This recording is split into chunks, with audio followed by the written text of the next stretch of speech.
After that. Hello, guys. Today here with Seth? I haven't seen Seth in a minute. This has been in college, and he has a girlfriend. I missed him. Yeah, this is the guy I was talking about, guys. I look up to him.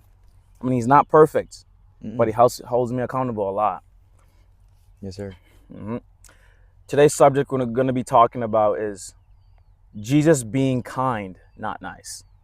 You know, a lot of people mistake just because you're a Christian, you should let yourself be walked all over upon. You know, you can't protect yourself. Have you seen those videos of people preaching and then just getting punched? Mm-hmm. No. I'm gonna weave. You know, I'm not taking that. exactly. Fight back, protect yourself.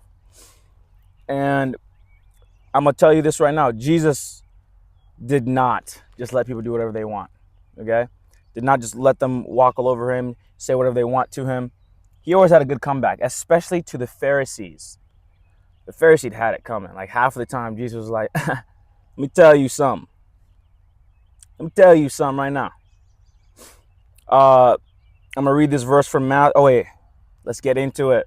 I'm going to read this verse from Matthew 23:13.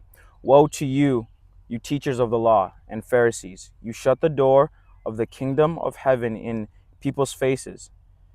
You yourselves do not enter, nor will you let those enter who are trying to. Calling them out. They think, sorry guys, there's so many bugs. They think they're better than everybody. These Pharisees, they think they're better than everybody. I mean, most people know this. Like in the Bible, if you read it, the Pharisees think they're the best people ever. And Jesus is like, you're not entering heaven because you can't accept that you are not better than everybody. You can't accept other people who are trying to get into heaven. You don't think they deserve it because you know for a fact you don't deserve it. You Pharisees, not us, the Pharisees. And he's calling them out. They didn't want to hear this. They don't want to get called out in front of a bunch of people, but he did it. You know. Seth wants to read the next one. All right. We got Matthew 23 through verse 25. It says, "Woe to you, teachers of the law and Pharisees, you hypocrites!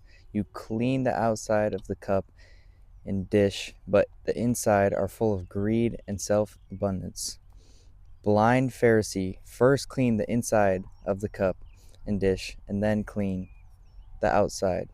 Wait. I might have to redo that. And then clean the outside of the cup and dish.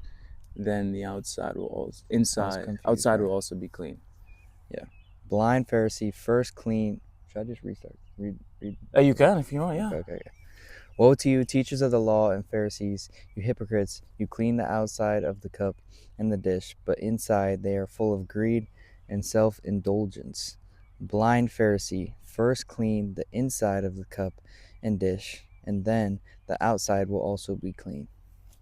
So again, he's calling out the Pharisees and telling them to look at their heart and look at the inside, because they were so focused on the outside of the cup, being clean on the outside and how they look towards others. And he's calling them out, telling them to look at their heart and look at the inside. So one thing I just think of always is that Jesus is always going to give you what you need, but not what you want to hear all the time. So he's really just calling them out to tell them to look deep down in their heart. Like if I'm talking to Peter and he's struggling with something and I see him doing something that he shouldn't be, I'm not going to just be nice to him and say, like, you're doing a great job. I'm going to call him out. Right. And I'm going to stand up to him and I'm say, yo, you got to do this better. Like, it's out of love too. Yeah, it's all out of love.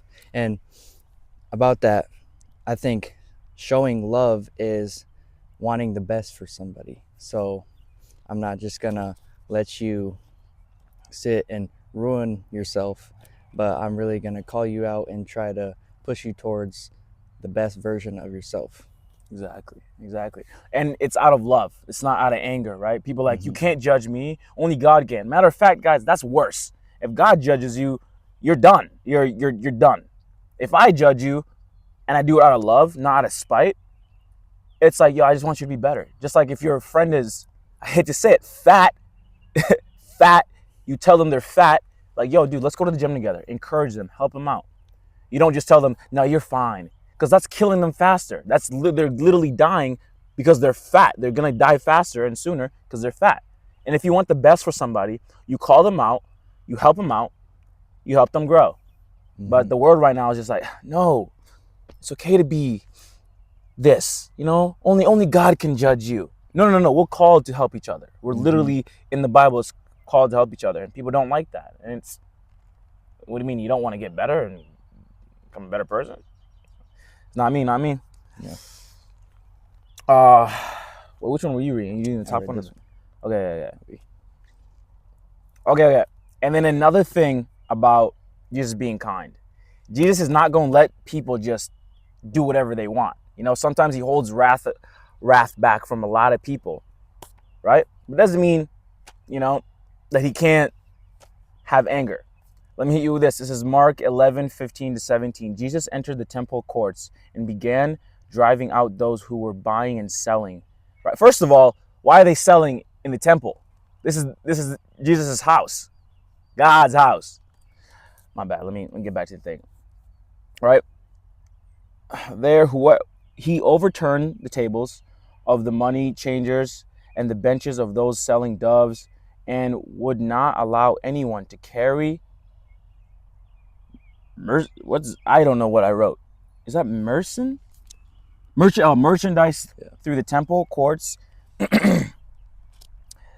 And as he taught them, he said, "Is it not written, my house will be a house of prayer for all nations, but you have made it into a den of robbers"? Yeah, in that part of the Bible, Jesus did experience anger, but for a right reason. People were selling in the temple. They were stealing. They were committing atrocities in Jesus' spot. And they knew it's literally written. They knew it's not like they didn't know. They did it and they're like, I don't care. Don't what's it called? What did this guy say? He said, don't overuse the Lord's mercy. The Lord has unlimited mercy, but if you know you're doing something wrong, just stop. Just try to stop. Don't be like, oh yeah, I should. That's like if I know I'm hurting Seth on purpose, but I know he'll be fine, I keep doing it. No, Seth, yeah, you'll be fine though. You're right? Don't do that. Don't do that. It's still hurting him. It's still hurting God. This sun is bright. It's hit me right in the eye. But yeah, remember that, guys. So, hold on. Should we read this one? Sure. All right. These people, Matthew 15, verse 8. These people honor me with their lips, but their hearts are far from me. They worship me in vain. Their teachings are merely human rules. I don't really know what to say. I don't know. Calling people out again. Calling them out again, bro. Like most of this is just calling people out. Like, just because you're a Christian, you can't have somebody else not call you out. Oh, I have to be nice to them. Oh, no. No. You be kind to them. You care for them, right? You want them to get better? Call them out of love, not out of spite. And yeah, if you're going to be like, yeah, dude, I truly love everybody, and then turn around and just start talking trash about somebody else and start spewing hate, I'm going to call you out. I love the Lord, but then you start using the Lord's name in vain. What are you doing? I'm going to call you out, right? People, if you call somebody out, you care. If you don't, I don't know what it is. It's acquaintanceship, I think. I think it's just acquaintanceship, but yeah. And none of these actions you see Jesus doing are technically nice. Like telling people to look at their hearts, flipping the tables in the temple, that's certainly not nice. Calling people, telling them about their lips and how they don't honor him, like none of these actions are seen as nice, but he's doing them for the overall good of the people he's He's trying to help them. They're just actions that he's trying to just make the person become better and be a overall better person. He's calling them out for Right. their good. Exactly. There's a nice truck over there. Sorry, guys. That's just the car. Oh, it's oh my A word. little puny car. Oh, my word. But yeah, that's what it really is, guys. Follow the Instagram. I don't know what your Instagram is. I think he's gonna make a new one. He's gonna make a new one, and I'll put it in the bio or something. And yeah, guys, remember, stand up for what you believe in. Don't just be nice. Don't just be nice, because that means no. Be kind. I care for you. Just like telling your friend that, oh my word, Jesus loves you, and not that's it. That's all you're doing. Tell them you will die in your sin if you do not go to the Lord. Right? Because you're saying Jesus loves you because, oh yeah, Jesus loves me. I can do whatever I want. No. You're going to die to your sin, and that's raps. Go to the Lord. Get some help. All right, man. We love you all to life. Have a good one. Bye-bye. Yes, sir. We'll see ya.